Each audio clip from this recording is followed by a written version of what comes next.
Hello, my name is Sue Miller, and together with Ed Davis, I head up the Finance Litigation Group at Stevenson Harwood. Welcome to the first in our autumn 2015 series of 4 short webcasts, in which we take a bite-sized look at some of the key themes emerging up from the courts over the last 12 months.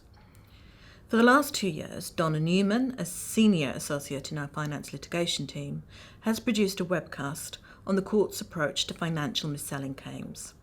In today's webcast, Donna will be providing a brief recap and then reviewing 2 more recent cases on this topic. Hello. In each of the last 2 years, we have released a webcast on the court's approach to financial mis-selling claims. This short webcast provides a brief recap on this topic, as well as a short update in relation to 2 more recent cases. First, a brief recap. In essence, a financial mis-selling claim is a complaint by a claimant that they have been sold a financial product, such as a bond or an interest rate swap, which they should not have been sold. In order to bring a successful claim, claimants must establish duty, breach of duty, and causation without relying on hindsight. The financial mis-selling cases can be split into 2 categories. First, claims by those classified under the FCA rules as private persons, essentially individuals and other entities not suffering their loss in the course of carrying out business of any kind. And second, claims by non-private persons, essentially corporate entities. The importance of this distinction is that under Section 138D of the Financial Services and Markets Act 2000, or FSMA, broadly speaking, a breach of an FCA rule is actionable at the suit of a private person, but not by a non-private person, who has suffered loss as a result of the breach. Thus, a private person can sue a bank on the basis of a breach of statutory duty, without having to show that the bank owed it a common law duty of care, or that the bank acted negligently. Financial mis-selling claims by corporate entities, on the other hand, need to be founded in common law, and so are often framed as claims for negligent advice and negligent misstatement. It has been apparent in previous years that claimants making mis-selling claims have faced significant hurdles, and the court has tended to find in favour of the bank. This has continued to be the case over the last year, and claimants have struggled to obtain judgments in their favour. One of the principal hurdles for a claimant to overcome when making a claim that they have been negligently advised is to establish that the bank actually acted as an advisor, as opposed to just providing information about the products on offer, and that the bank assumed a duty to provide the advice carefully. As I have explained, for corporate entities, it is not enough to be able to point to potential breaches by a bank of its regulatory obligations. In 2012, in the High Court decision in the case of Green and Rowley versus RBS, the court said that recommending a product is enough to constitute giving advice, and thus give rise to the common law duty of care not to advise negligently. However, a bank is not necessarily recommending a product simply because it is providing information about that product.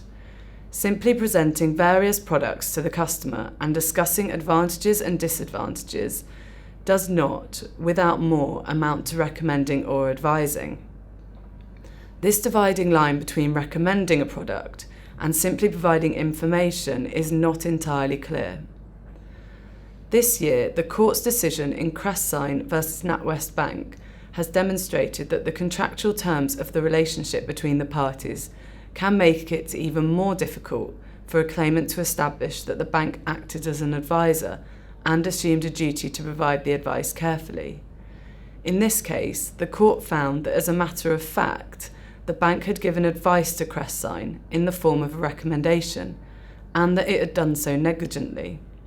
However, Crestsign failed to establish that the bank had owed it a duty to use reasonable care and skill in the giving of the advice, because the bank's terms of business, which had been drawn to the customer's attention at the relevant time, negated the existence of the duty by precluding an advice-giving relationship arising between the bank and the customer. Contractual terms of this type are often referred to as basis clauses because they define the basis or the scope of the relationship between the parties. In the Crestsign case, the relevant clauses define the relationship as one in which the bank was not giving advice. Basis clauses are distinct from exclusion clauses, which is significant because a clause which seeks to exclude liability for negligence must satisfy the test of reasonableness under the Unfair Contract Terms Act 1977. Basis clauses, on the other hand, are not subject to this test. The judge in Crescine commented that if the clause in question had been an exclusion clause, which he found it was not, he would have found that the clause did not satisfy the test of reasonableness under the Act. The clause would therefore have been ineffective. Thus, in Crescine, the court concluded that by virtue of the basis clause in the bank's terms of business, the advice that the bank had provided was negligent but not actionable. The judge expressed sympathy for the claimant, but commented that it was not the role of the common law and the court to act as a regulator. The court also found that although the bank had not been under a duty to explain the nature and effect of the proposed transaction to Crescine, to the extent that they had chosen to volunteer information, they had been under a duty to give that information fully, accurately and properly without misleading. This did not extend as far as a duty to present a balanced picture or a duty to educate in the sense of giving a comprehensive tutorial. In the Crescine case, the court found that the bank had not breached its duty of care in relation to the information about the products that it had offered to Crescine, on the basis that this information had been factually correct and was not misleading. However, in the right circumstances, this duty not to misinform provides an alternative basis on which a claimant could advance a financial mis-selling claim and might enable a claimant to establish that a bank is liable to it for its loss, even where the claimant cannot establish that there was an advisory relationship. It is understood that a hearing of Crescine's appeal to the Court of Appeal is due to take place in April 2016. It will be interesting to see if the Court of Appeal agrees with the High Court's judgment in this case. Last year, the court considered the question of limitation with respect to financial mis-selling claims in the case of Kay's Hotel versus Barclays Bank. The standard limitation period for such claims is 6 years from the date on which the cause of action accrued.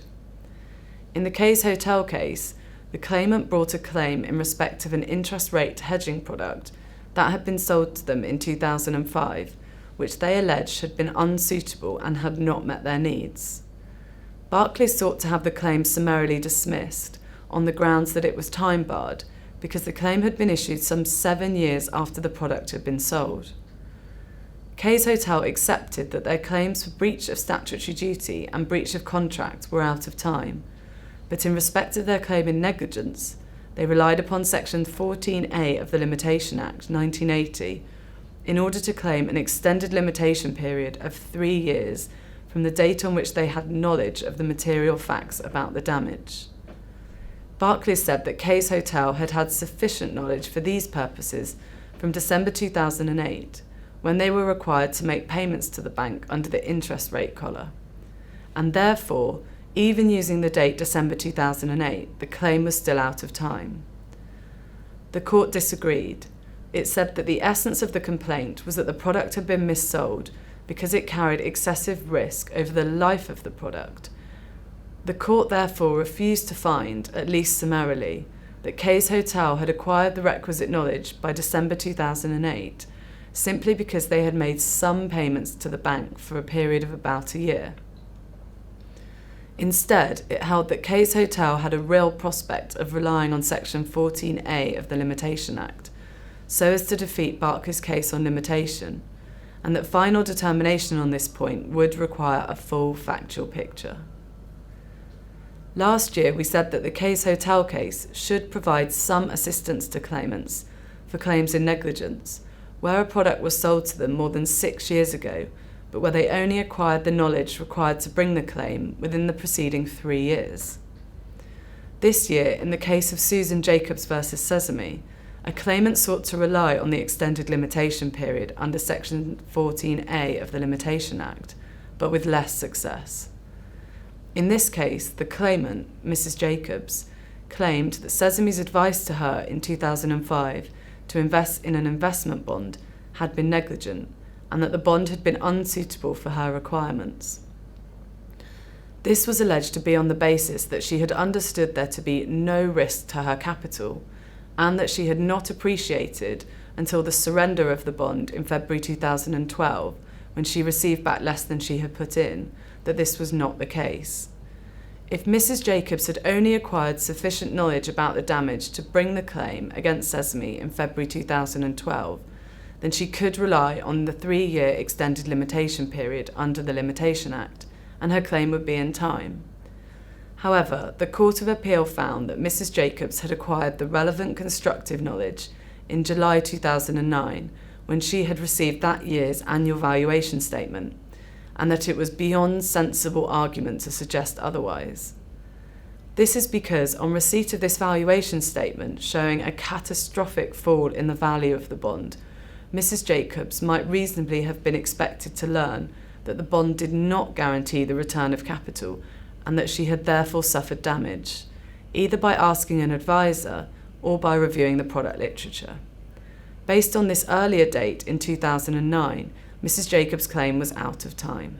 In summary, the cases from the last year discussed in this webcast appear to have made the environment for bringing a financial mis-selling claim even tougher. Whilst the outcome of these types of cases will continue to be heavily dependent on their own facts, it seems likely that the court's decision in Crescine on basis clauses will be a relevant factor in many financial mis-selling complaints. Also, cases that were provoked by the financial crisis will now face limitation issues, and the prospects of using Section 14A of the Limitation Act to extend the usual 6-year limitation period will be diminished by the effect of the Court of Appeal decision in Jacob v. Sesame.